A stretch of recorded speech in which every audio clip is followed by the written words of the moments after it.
தவளைய நீங்க தண்ணியில போட்டு கீழே வந்து வெப்பத்துல ஏற்படுத்திட்டீங்கன்னா அது வந்து நீந்தி நீந்தி வந்துட்டு கடைசியா துள்ளாம செத்து போயிரும். அமெரிக்கால ஒரு ஸ்டடி பண்ணாங்க.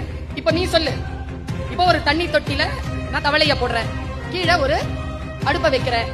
தவளைக்கு சூடு ஏறுது, தவளை குதிச்சு வெளியில போகலாம், அவ்வளவு ஸ்பேஸ் இருக்கு. ஆனா தவளை குதிச்சு வெளியில போகல. வெளியில வந்துடலாம்ல, துள்ளி குச்சி வெளில வரலாம்ல, சூடு ஏறுது, ஏன் வரல? பயமா? பயம், முயற்சியின்மை. ஆராய்ச்சி என்ன சொல்லுது தெரியுமா தம்பி? ஹீட் வந்து ஆர்டிபிஷியல் ஹீட். அந்த அனிமல் வந்து கோல்ட் பிளட்டட் அனிமல். அதற்கு உடம்புல வந்து ஒரு சக்தி இருக்கு. அது தண்ணிலயும் இருக்கும், தரையிலயும் இருக்கும். தண்ணில இருக்கும்போது சூரிய வெளிச்சம் வந்துச்சுன்னா அது உடம்புல இருக்கக்கூடிய எனர்ஜியை வெளிப்படுத்தி அந்த ஹீட்டை வந்து சமாளிச்சுக்கும். இந்த தவளை ஏன் சாகுதுன்னா, அது ஸ்டார்ட் பண்ணும்போது, ஹீட்டை ஸ்டார்ட் பண்ணும்போது இதமா இருக்குன்றதுனால அது சகிக்காது, தன்னால சமாளிச்சுக்க முடியும்னு எனர்ஜியை அனுப்பும். எனர்ஜி அனுப்ப அனுப்ப அது ஹீட் அதிகமாகி எனர்ஜி ஃபுல்லா அனுப்பிடும் சமாளிக்கிறதுக்கு. ஹீட் பாயிண்ட் அடிக்கும் பாரு, வெளியேறுவதற்கு எனர்ஜி இல்லாம செத்து போயிருக்கும். நமக்கு சொல்ற பாடம் என்ன தெரியுமா?